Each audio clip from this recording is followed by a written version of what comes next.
BBC বাংলার television অনুষ্ঠান BBC প্রবাহে আপনাদের সবাইকে স্বাগত জানাচ্ছি। আমি শারমিন রমা। শুরুতেই দেখে নেব আজ কি থাকছে। শেখ হাসিনার পতনের পর তাকে অনুসরণ করে ভারতে গিয়েছিলেন আওয়ামী লীগের বহু জ্যেষ্ঠ নেতা। 2024 সালের 5 আগস্টের পর সাবেক মন্ত্রী, আওয়ামী লীগ ও সহযোগী সংগঠনের নেতাকর্মী মিলে প্রায় 1300 জন নির্বাসনে আছেন ভারতের নানা স্থানে। শুরুতে তারা দিশেহারা হয়ে পড়লেও ধীরে ধীরে কলকাতায় নিজেদের নতুন জীবন গড়ে তুলেছেন। স্থানীয় সূত্র বলছে তাদের প্রধান ত্রাতা হয়ে ওঠেন সাবেক এক পররাষ্ট্রমন্ত্রী। কলকাতায় বেনামে করা তার বিনিয়োগের সুবাদে একাধিক ফ্ল্যাট, বাংলো ও বোট হাউসে আশ্রয় পান শীর্ষ নেতারা। আর তার ঘনিষ্ঠ সহযোগীরা রাজারহাট, নিউটাউন এলাকায় অন্তত 30টি ফ্ল্যাট ভাড়া নেন সাধারণ নেতাকর্মীদের থাকার জন্য। গোয়েন্দা সূত্র বলছে আশ্রয় নেবার পরপরই আওয়ামী লীগের প্রেসিডিয়াম সদস্য জাহাঙ্গীর কবির নানক কলকাতার নিউ মার্কেট এলাকার একটি হোটেলে ওঠেন। দ্রুতই সেটি পরিণত হয় দলের নেতাদের অস্থায়ী আস্তানায়। বাহাউদ্দিন নাসিম, রিয়াজ উদ্দিন, ছাত্রলীগের সাবেক নেতা সাদ্দাম, ইনান সহ একাধিক প্রভাবশালী নেতা ওই হোটেলে কিছুদিন অবস্থান করেন। পরে আর্থিকভাবে দুর্বল কিছু কর্মী সেখানে থেকে গেলেও অধিকাংশ নেতা পরিচিত মহলের সহায়তায় আশ্রয় নেন বারাসাত, মধ্যমগ্রাম ও অশোকনগর এলাকার ভাড়া বাসায়। গত বছরের 5 আগস্টের পর আওয়ামী লীগের কেন্দ্রীয় নেতা মোহাম্মদে আরাফাতের জীবন বদলে গেছে পুরোপুরি। ব্যক্তিগত শখ বা বিনোদনের কোনো জায়গা তার জীবনে নেই। সংবাদ মাধ্যম বলছে সাবেক এই তথ্য ও সম্প্রচার প্রতিমন্ত্রী এখন শুধু ডক্টর ইউনূসকে হটিয়ে শেখ হাসিনাকে আবার দেশে ফিরিয়ে আনার স্বপ্ন দেখছেন। সম্প্রতি ফোনে দ্য প্রিন্টকে সাক্ষাৎকার দিয়েছেন আরাফাত। এ সময় তিনি বলেন, শেখ হাসিনা দেশ ছাড়ার পর থেকেই খাদের কিনারায় দাঁড়িয়ে আছে বাংলাদেশ। আমার একটাই লক্ষ্য, দেশকে আবার সঠিক পথে ফিরিয়ে আনা। 51 বছর বয়সী সাবেক শিক্ষক আরো বলেন, আমার ঘুমের নির্দিষ্ট কোনো সময় নেই। অনেক সময় ভোর আর সন্ধ্যার পার্থক্যই বুঝতে পারি না। প্রতিদিনের জীবন কেবল কাজ, কাজ আর কাজ। কাজের ভেতরেই আটকে আছে জীবন। মোহাম্মদ আরাফাত বলেন, আমরা প্রিয়জনদের থেকে বিচ্ছিন্ন ও একা হয়ে থাকলেও তাদের জন্য লড়াই চালিয়ে যাব। যেখানেই থাকি না কেন আমরা বিশ্বাস করি দেশের মানুষ আরো ভালো কিছুর যোগ্য। আমাদের জাতিকে এই অঞ্চলের অর্থনৈতিক মুকুট হিসেবে তার হারানো গৌরব পুনরুদ্ধার করতে হবে। নির্বাসিত নেতাদের মধ্যে সাবেক স্বরাষ্ট্রমন্ত্রী আসাদুজ্জামান খান কামাল কিভাবে কলকাতায় গেলেন তা নিয়ে আছে নানা প্রশ্ন। বাংলাদেশ পুলিশের অতিরিক্ত আইজিপি শাহ আলম স্থানীয় সংবাদ মাধ্যমকে বলেন, আমরা বিষয়টি খতিয়ে দেখেছি। তারা যদি ইমিগ্রেশনের মাধ্যমে যেতেন প্রমাণ থাকতো, কিন্তু এখানে কোনো প্রমাণ নেই। অনেকে অবৈধভাবে দেশ ছেড়েছেন। নিউটাউনে বসবাসরত এক সাবেক এমপি বলেন, সাবেক স্বরাষ্ট্রমন্ত্রী আসাদুজ্জামান খান কামাল এখন একটি বড় অ্যাপার্টমেন্টে স্ত্রী ও কন্যা নিয়ে থাকেন। নিয়মিত দলের সহকর্মীদের সঙ্গে দেখা করেন তিনি। প্রতি সপ্তাহে দিল্লি গিয়ে বৈঠক ও উচ্চ পর্যায়ের কর্মকর্তাদের সঙ্গে যোগাযোগ রাখেন। তার ছেলে সাফি মুদাসসির খান জ্যোতি গত বছরের সেপ্টেম্বরে ঢাকায় গ্রেপ্তার হয়েছেন। সাবেক ওই এমপি জানান, প্রতিদিন দলীয় সহকর্মীদের উদ্দেশ্যে বার্তা দেন আসাদুজ্জামান কামাল। সাবেক স্বরাষ্ট্রমন্ত্রীর বার্তা অনেকটা এরকম, আমরা এখানে আরাম করতে বা অনির্দিষ্টকাল থাকার জন্য আসিনি। আমরা এসেছি বাঁচার জন্য আর আগামী দিনের লড়াইয়ের জন্য প্রস্তুতি নিতে। কক্সবাজারের এক সাবেক আওয়ামী লীগ এমপি নাম প্রকাশ না করার শর্তে জানান, তাদের জীবন এখন নির্দিষ্ট এক ছকে বাঁধা। তিনি বলেন, খুব ভোরে ঘুম থেকে উঠি, আমার সঙ্গে থাকা আরেকজন আওয়ামী লীগ এমপির সঙ্গে 3 বেডরুমের অ্যাপার্টমেন্টে ফজরের নামাজ পড়ি। তারপর আমরা দুজনেই এলাকার ফিটনেস স্টুডিওতে যাই। আমি ওয়েট ট্রেনিং করি আর আমার ফ্ল্যাটমেট পিলেস ক্লাসে ভর্তি হয়েছেন। প্রায় 1500 বর্গফুটের এই অ্যাপার্টমেন্টের মাসিক ভাড়া 30,000 রুপি। এই ভাড়া নিয়ে তার তেমন মাথা ব্যথা না থাকলেও রান্নার লোক আর গৃহপরিচারিকা অকারণে ছুটি নিলে বিপাকে পড়েন তিনি। হাসতে হাসতে বলেন, আমি রান্নায় অভ্যস্ত নই, আমার ফ্ল্যাটম্যাটও না। কিন্তু যেদিন রান্না করতে হয়, ঢাকায় থাকা আমার স্ত্রী ভিডিও কলে নির্দেশ দেন কিভাবে কি করতে হবে। এটা আমার জন্য একেবারেই নতুন অভিজ্ঞতা। কে জানে, দেশে ফেরার সময় আমি হয়তো নতুন পেশা হিসেবে শেফ হওয়ার কথা ভাবব। কলকাতায় আওয়ামী লীগের কার্যালয় চালু প্রসঙ্গে তিনি বলেন, নিউটাউনে আমরা একটি জায়গা ভাড়া নিয়েছি যেখানে সবাই মিলে বসি। এখানে প্রায় 1300 নেতা আছেন। এটাকে অফিস বলা অতিরঞ্জন। আশ্রয় প্রার্থীদের অনেকেই নিউটাউনের বহুতল ভবনে জায়গা করে নিয়েছেন। এখানে প্রায় প্রতিদিনই দেখা মিলে আওয়ামী ঘনিষ্ঠ নেতাকর্মীদের। বিকেলে আড্ডার প্রিয় জায়গা হয়ে উঠেছে নিউ টাউনের ইকো পার্ক। এই পার্কের ফুড কোর্টেই ঘন্টার পর ঘন্টা আড্ডা দেন আওয়ামী লীগের নেতারা। কলকাতার নিউ টাউন থেকে দূরে কানাডার অটোয়ায় নতুন জীবন শুরু করেছেন সাবেক কূটনীতিক হারুন আল রশিদ। তিনি আওয়ামী লীগের সদস্য নন, তবে শেখ মুজিবুর রহমানের সমর্থক ও ইউনূস প্রশাসনের কড়া সমালোচক। 2024 সালের ডিসেম্বরে মরক্কোতে রাষ্ট্রদূত থাকাকালে ঢাকায় ফিরে আসার নির্দেশ এড়িয়ে তিনি ফেসবুকে অন্তর্বর্তী সরকারের বিরুদ্ধে পোস্ট দেন। হারুন বলেন, আমি সেই পোস্টের শিরোনাম দিয়েছিলাম a plea for Bangladesh and for myself. এরপরই অন্তর্বর্তী সরকার আমার ও আমার পরিবারের পাসপোর্ট বাতিল করে। অটোয়ায় সাবেক কূটনৈতিক হারুন আল রশিদ মূলত লেখালেখিতে সময় কাটাচ্ছেন। সামাজিক যোগাযোগের মাধ্যমে দেশের নতুন রাজনৈতিক পরিস্থিতি নিয়ে মত প্রকাশ করেন প্রায়ই। অভিজ্ঞতা আর পর্যবেক্ষণের ভিত্তিতে লিখেছেন তার প্রথম উপন্যাস দ্য ম্যাপ মেকার্স প্রেয়ার্স, যে বইয়ে 1946 সালের দাঙ্গা থেকে 1971 সালে বাংলাদেশের জন্ম পর্যন্ত কাল্পনিক চরিত্র ওয়াদুদের গল্প তুলে ধরা হয়েছে। এদিকে কলকাতার নিউ টাউনে অবস্থানরত তরুণ এক এমপি সম্প্রতি চুল প্রতিস্থাপন করেছেন। তিনি বলেন, ঢাকা থেকে পালানোর সময় হেয়ারলাইন অনেকটা পেছনে চলে গিয়েছিল। 2025 সালের জানুয়ারিতে দিল্লির একটি হেয়ার ট্রান্সপ্লান্ট সেন্টারে নতুন চুল প্রতিস্থাপন করেছি। এমন কঠিন সময়ে মাথায় নতুন চুল গজানোও এক ধরনের আনন্দ। দক্ষিণ এশিয়ার আধিপত্যের লড়াইয়ে চীন ও ভারতের দ্বৈরথ দীর্ঘদিনের। তাই নানা কারণেই কোনো একটা নির্দিষ্ট বিষয়ে একমত হতে পারে না দুই প্রতিবেশী। তাছাড়া চীনের সঙ্গে ব্যবসায়িক প্রতিযোগিতা, সীমান্ত সংঘাত তো লেগেই আছে ভারতের। আর এসব কারণেই দুই দেশের সম্পর্ক গিয়ে ঠেকেছে তলানিতে। তবে এবার যেন চিরচেনা দ্বন্দ্ব ভুলে হাতে হাত মিলাচ্ছে দুদেশ। সরাসরি ফ্লাইট চালু ও ব্যবসা বাড়াতেও সম্মত হয়েছে। কিন্তু প্রশ্ন হলো, হঠাৎ কেন চীনের সঙ্গে সখ্যতা চাইছে নরেন্দ্র মোদী সরকার? মার্কিন প্রেসিডেন্ট ডোনাল্ড ট্রাম্প ভারতীয় পণ্যে 50% শুল্ক চাপানোর পর দেশটির অর্থনীতি যখন ভেঙে পড়ার শঙ্কায়, তখন বৈরিতা ভুলে চীনের সঙ্গে আপোষ করে নেওয়াটাই শ্রেয় মনে করছে দিল্লি। শুল্ক ইস্যুতে যুক্তরাষ্ট্রের সঙ্গে যখন দূরত্ব বেড়েছে ভারতের, তখন দিল্লির পাশে দাঁড়িয়েছে বেইজিংও। চলতি সপ্তাহেই 2 দিনের ভারত সফরে গিয়েছেন চীনের পররাষ্ট্রমন্ত্রী ওয়াং ই, আর তাতেই গলেছে চীন ভারত সম্পর্কের বরফ। 2020 সালে সীমান্ত সংঘাত ও করোনা মহামারীর সময় বন্ধ হয়ে গিয়েছিল চীন ভারত সরাসরি ফ্লাইট। একে অন্যের সঙ্গে ব্যবসা বাণিজ্য মুখ থুবড়ে পড়েছিল। এমনকি তখন সীমান্তে সেনা মোতায়েনও করতে হয়েছিল দুদেশকে। তবে এবার ভারতে এসে এসব ইস্যুর সমাধান করে ফেলেছেন ওয়াং ই। 19 আগস্ট ভারতের পররাষ্ট্র মন্ত্রণালয় জানিয়েছে, দুই দেশ শুধু সরাসরি ফ্লাইটই চালু করবে না, বরং সীমান্তের 3টি নির্দিষ্ট পয়েন্টেও বাণিজ্য কার্যক্রম শুরু করবে। এছাড়াও ব্যবসা ও ভ্রমণের সুবিধার্থে ভিসার প্রক্রিয়াও সহজ করা হবে। যদিও ঠিক কবে থেকে এ ফ্লাইট চালু হচ্ছে সে বিষয়ে কিছুই জানায়নি দিল্লি। দুদিনের দিল্লি সফরে ভারতের জাতীয় নিরাপত্তা উপদেষ্টা অজিত দোভালের সঙ্গে সীমান্ত নিয়ে আলোচনা করেছেন ওয়াং ই, যা কিনা সীমান্ত সমস্যা সমাধানে দুদেশের 24তম বৈঠক। তবে অন্যবারের চেয়ে এবারের বৈঠকটি বেশ ফলপ্রসূই বলা যায়, কেননা এবারের বৈঠকেই সীমান্তে থাকা সেনা সরিয়ে নেওয়া, সীমান্ত চিহ্নিতকরণ ও সীমান্ত ব্যবস্থাপনা নিয়ে কথা বলেছেন তারা। আর এ ব্যাপারে চীন জানিয়েছে, সীমান্ত বিষয়ে আলোচনা এগিয়ে নিতে দুই দেশ একটি যৌথ ওয়ার্কিং গ্রুপ গঠন করবে। এতে পূর্ব ও মধ্য অংশের সীমান্ত নিয়ে আলোচনা হবে, আর পশ্চিম অংশ নিয়েও শিগগির নতুন বৈঠক হবে। এরপর 2026 সালে আবারও বৈঠক করবে চীন ভারত। চীনা পররাষ্ট্রমন্ত্রীর সঙ্গে সাক্ষাৎ করেছেন ভারতের প্রধানমন্ত্রী নরেন্দ্র মোদীও। আর এই বৈঠক শেষে দুদেশের সম্পর্ক আরো জোরদার করার কথা জানিয়েছেন তিনি।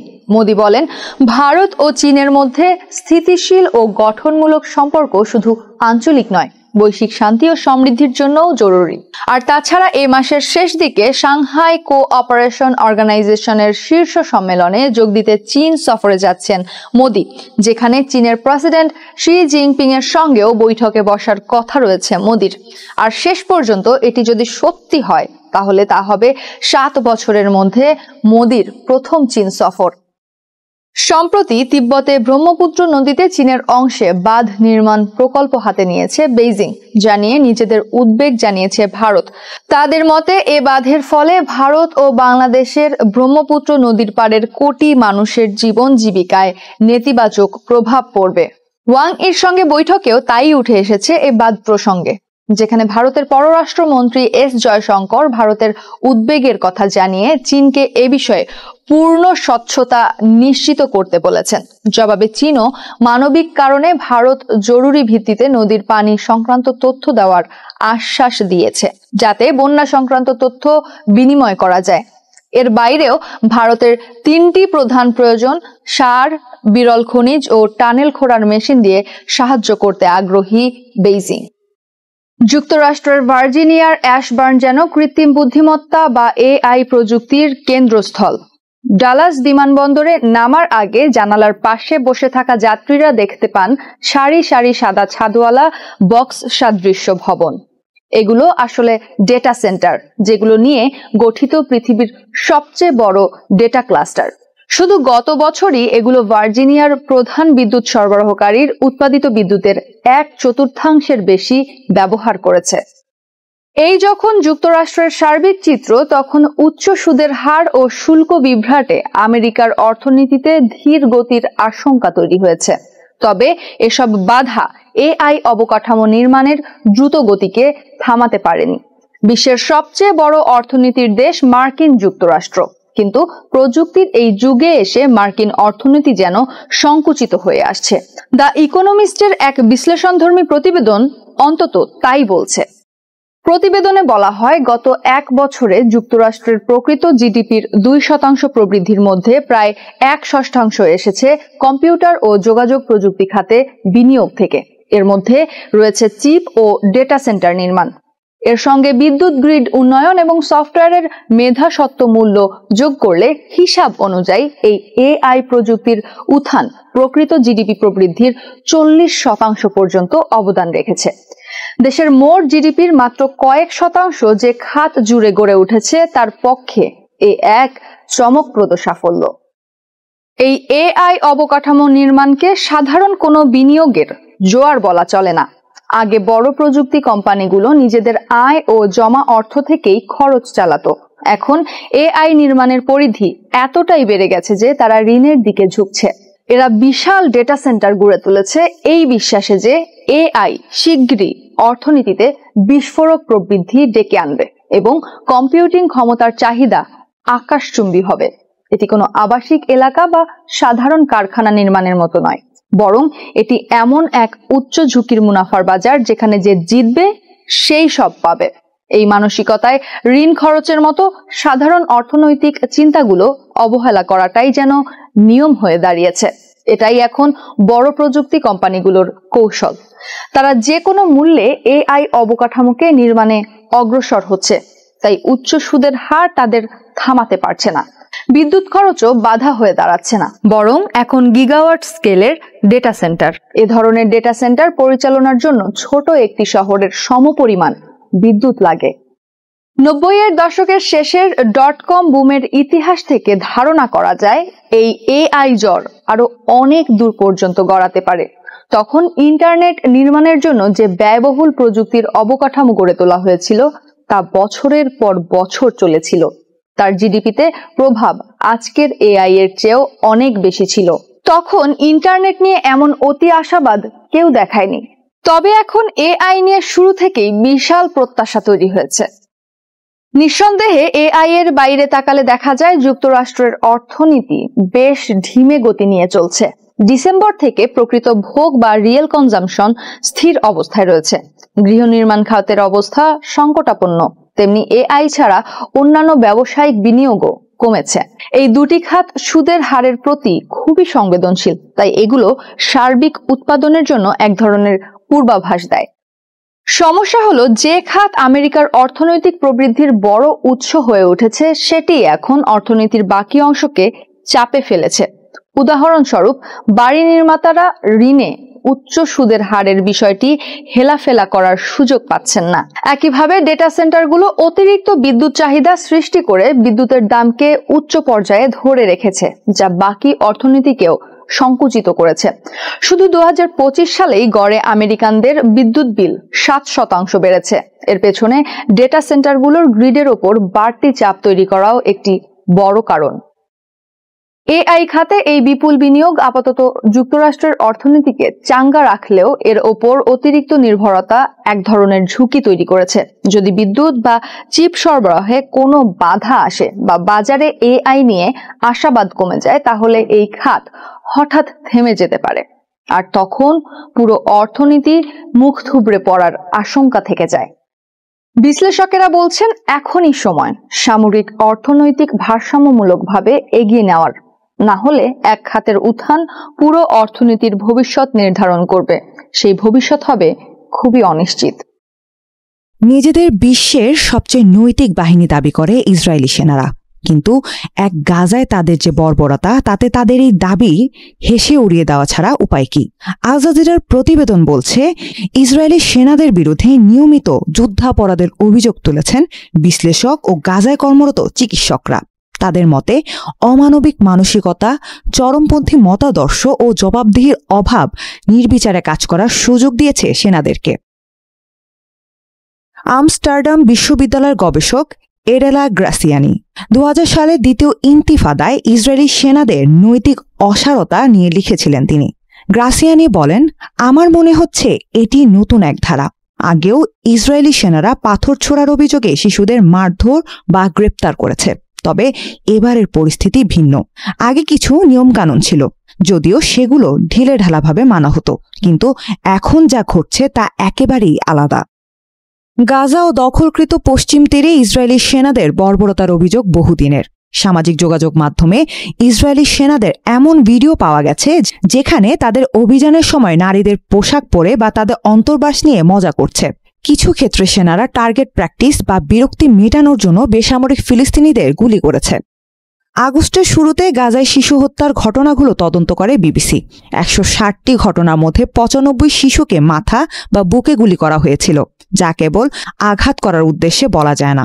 শুধু তাই নয়, অনেক ক্ষেত্রে সাহায্য বিতরণ কেন্দ্রে আশেপাশে থাকা সাধারণ মানুষকে নিশানা বানানোর অনুশীলনে ব্যবহার করে ইসরায়েলি সেনারা। ব্রিটিশ সার্জন নিক মেনার্ড আল জাজিরাকে বলেন, সহায়তার স্থানগুলো যেন মৃত্যুর ফাঁদ হিসেবে তৈরি করা হয়েছে। তিনি বলেন, সেখানে পরিবারগুলোকে কয়েকদিনের খাবার দেওয়া হয়, কিন্তু হাজার হাজার মানুষ সেখানে খাবারের অপেক্ষায় থাকে। এক পর্যায়ে গেট খুলে দিলে বিশৃঙ্খলা ও দাঙ্গা লেগে যায়। এটা সেনারা ইচ্ছা করেই করে, যেন তারা ভিড়ের মধ্যে গুলি চালানোর অজুহাত তৈরি করতে পারে। গত বছরের জুলাইয়ে +972 ম্যাগাজিনের অনুসন্ধানে দেখা গেছে, গাজায় বেসামরিকদের উপর গুলি চালাতে কোনো সীমাবদ্ধতা নেই ইসরায়েলি সেনাদের। গাজায় দায়িত্ব পালন করা এক সেনা +972-কে বলেন, সেখানে পুরোপুরি স্বাধীনতা ছিল, গুলি করার জন্য কেবল হুমকির অনুভূতি যথেষ্ট ছিল, আর এজন্য আমাদের কারো কাছে ব্যাখ্যা দিতে হয় না। অ্যাকশন অন আর্মস ভায়োলেন্সের সমীক্ষা অনুযায়ী 2023 সালের অক্টোবর থেকে 2025 সালের জুন পর্যন্ত গাজা ও পশ্চিম তীরে ইসরায়েলি সেনাদের বিরুদ্ধে 52টি অভিযোগের মধ্যে 88% কোনো ব্যবস্থা না নিয়ে স্থগিত বা বন্ধ করা হয়েছে। অভিযুক্তদের বিরুদ্ধে কেবল একটিতে কারাদণ্ডের রায় দেওয়া হয়েছিল।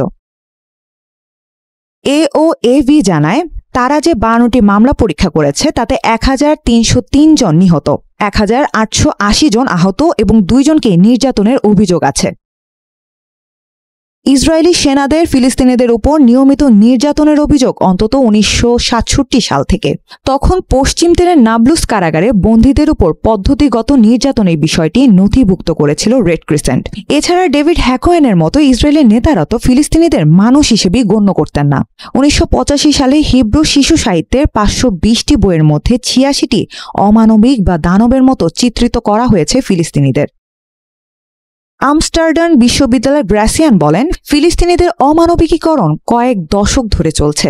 এই পর্যায়ে এসে এটি পরিপূর্ণতা পেল। তিনি বলেন, শুরু থেকেই দেখে আসছি ইসরায়েলি সেনাদের চরম নিষ্ঠুরতা।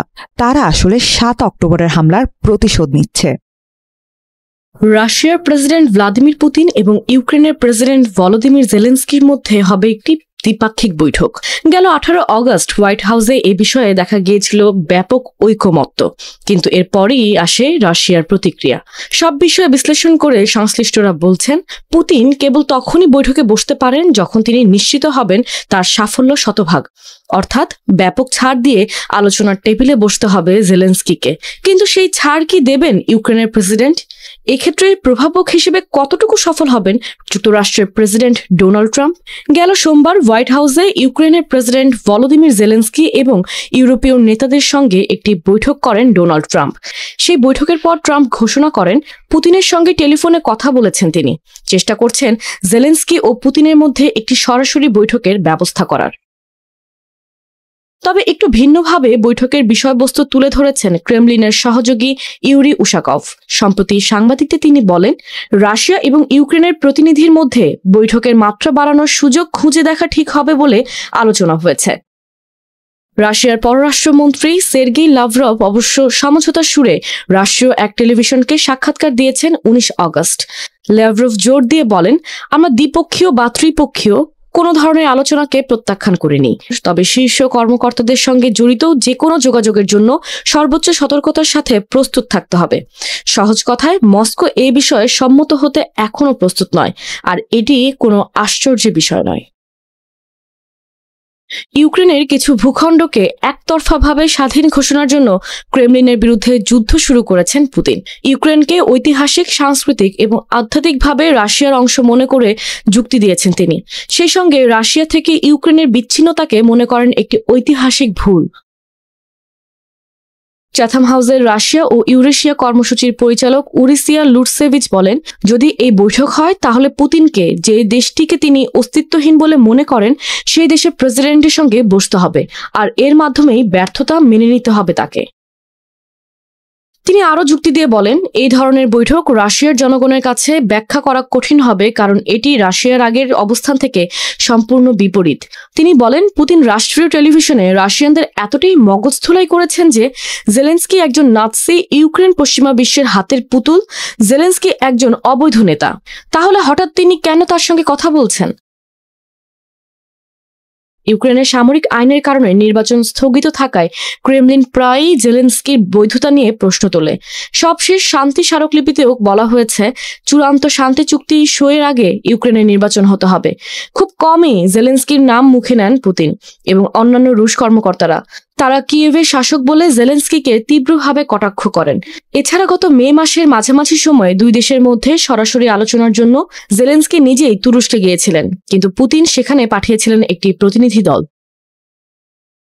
কার্নেগি রাশিয়া ইউরেশিয়া সেন্টারের সিনিয়র ফেলো তাতিয়ানা স্তানোভায়ার বলেন, পুতিন জেলেনস্কির সঙ্গে বৈঠককে খুব গুরুত্বপূর্ণ মনে করেন না, কারণ এই যুদ্ধ রাশিয়ার কাছে ইউক্রেনের চেয়ে পশ্চিমা বিশ্বের সঙ্গে মুখোমুখি লড়াই বেশি। তবে যদি পুতিন ভাবেন বৈঠকটি সফল হবে, তাহলে তিনি অংশ নিতে পারেন। মঙ্গলবার সিএনএনকে দেওয়া সাক্ষাৎকারে তিনি আরও বলেন, প্রধান দাবিগুলো আলোচনার টেবিলে থাকতে হবে এবং জেলেনস্কিকে সে বিষয়ে কথা বলতে রাজি থাকতে হবে। বর্তমানে জেলেনস্কি এসব মূল দাবি মেনে নিতে রাজি নন। পুতিন সম্ভবত ডোনাল্ড ট্রাম্পকে সেই পরিস্থিতি বদলানোর চাবিকাঠি হিসেবে দেখছেন।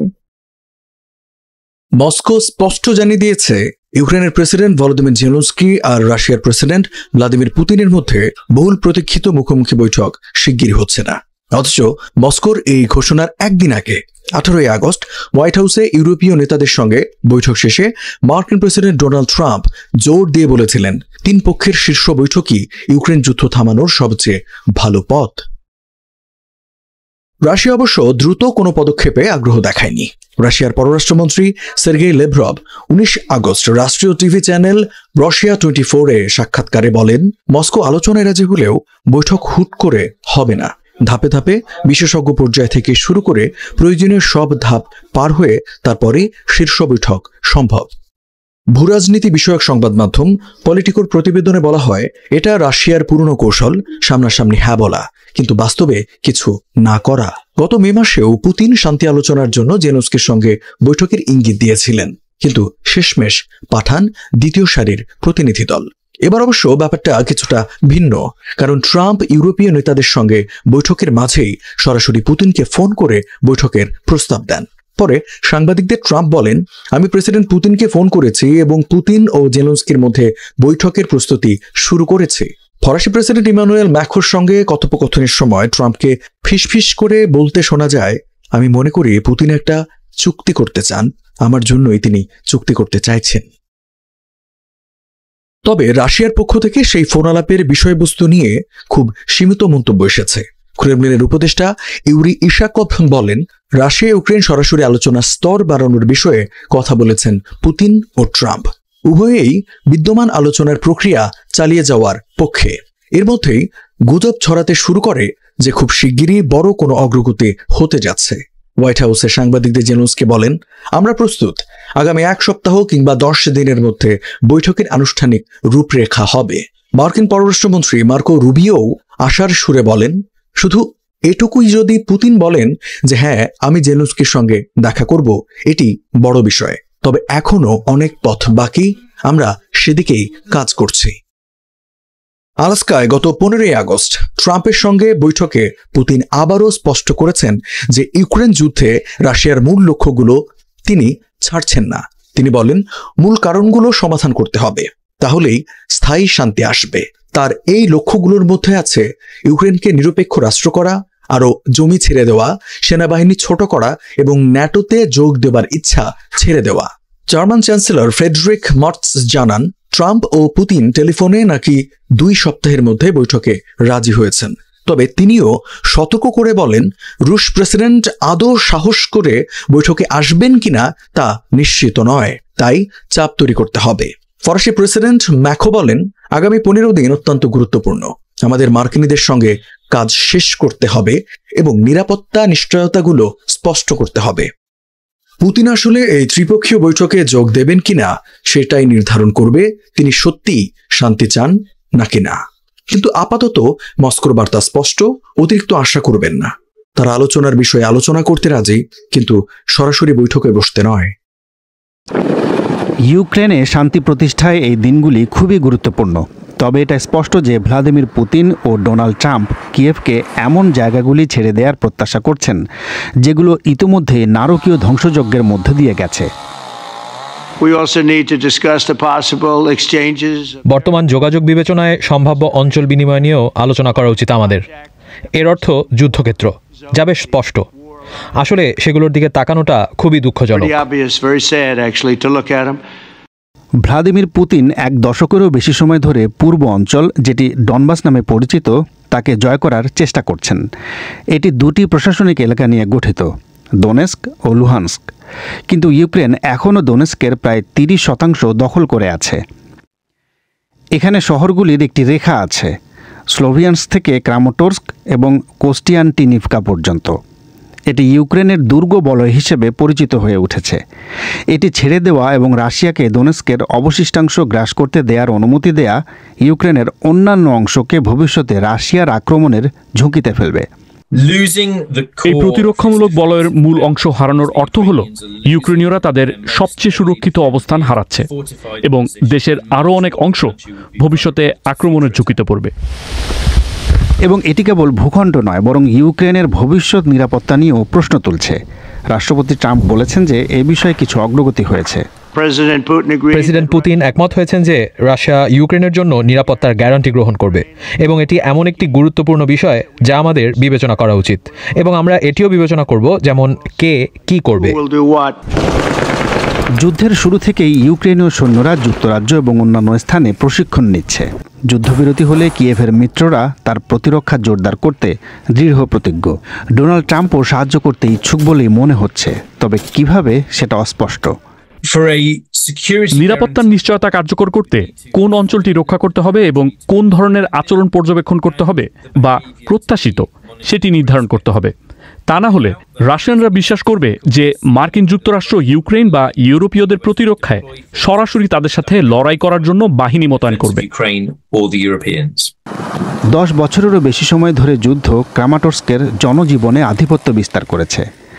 দূরবর্তী রাজধানীতে এর ভবিষ্যৎ নিয়ে যখন আলোচনা হচ্ছে, এখানকার মানুষ কোনো মতে আঁকড়ে ধরে টিকে আছে।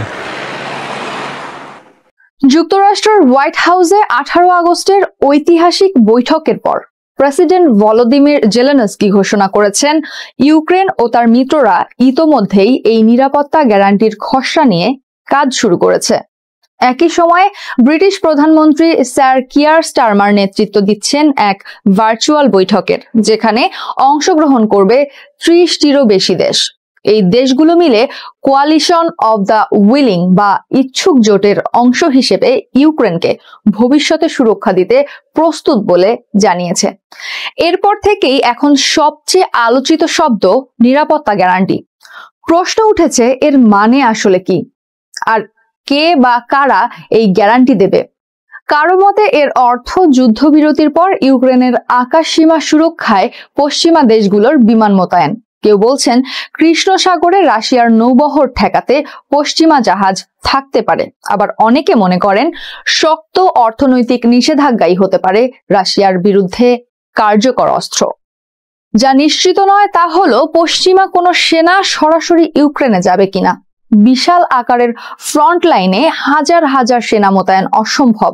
আর রাশিয়া স্পষ্ট জানিয়েছে ইউক্রেনে ন্যাটো বাহিনীর উপস্থিতি কোনোভাবেই মেনে নেওয়া হবে না।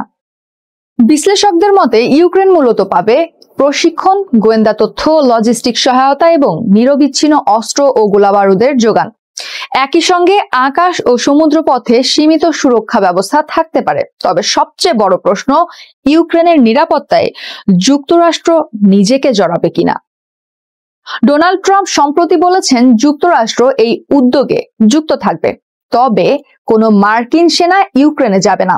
তিনি ইঙ্গিত দিয়েছেন প্রয়োজনে আকাশ থেকে সহায়তা দেওয়া হতে পারে, কিন্তু ট্রাম্পের নীতির ওঠানামা দেখে ইউরোপীয় মিত্ররা সন্দিহান। অবসরপ্রাপ্ত মার্কিন জেনারেল বেন হজেস বলেন, আমি সন্দেহ করি যুক্তরাষ্ট্র শুধু কথার আশ্বাসের বাইরে কিছু দেবে কিনা।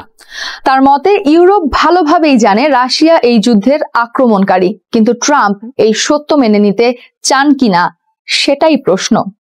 এই দ্বন্দ্বই এখন মূল চ্যালেঞ্জ। নিরাপত্তা গ্যারান্টি এতটা শক্তিশালী হতে হবে যাতে রাশিয়া আর আক্রমণ করার সাহস না পায়, আবার এত বেশি শক্তিশালীও হতে পারবে না যে রাশিয়া সরাসরি পশ্চিমা স্বার্থকে টার্গেট করে বসে। ব্রিটেনের সাবেক প্রতিরক্ষা মন্ত্রী বেন ওয়ালেস বলেন, পশ্চিমা বিশ্ব ভ্লাদিমির পুতিনকে যথেষ্ট কড়া বার্তা দিতে ব্যর্থ হয়েছে। পুতিন এখনো যুদ্ধ থামানোর কোনো ইঙ্গিত দিচ্ছেন না। লন্ডন ভিত্তিক গবেষণা প্রতিষ্ঠান RUSI এর বিশ্লেষক এডওয়ার্ড আর্নল্ড মনে করেন, কোয়ালিশন অব দ্য উইলিং একটি নমনীয় কাঠামো তৈরি করেছে যা ট্রাম্পের সঙ্গেও গঠনমূলকভাবে কাজ করতে পারছে। সব মিলিয়ে ইউক্রেনের আকাঙ্ক্ষিত নিরাপত্তা গ্যারান্টি অনেক বেশি রাজনৈতিক প্রতিশ্রুতির মতো শোনালেও এর কার্যকারিতা নির্ভর করছে যুক্তরাষ্ট্র ও ইউরোপের বাস্তব পদক্ষেপের ওপর। আগামী কয়েক মাসেই বোঝা যাবে এটি প্রতিশ্রুতি ছাড়া আর কিছু কি হবে, নাকি সত্যি ইউক্রেনকে রাশিয়ার পুনঃ আক্রমণ থেকে রক্ষা করবে। সবাইকে শুভকামনা জানিয়ে আমি শারমিন রমা এখানেই বিদায় নিচ্ছি। ভালো থাকবেন।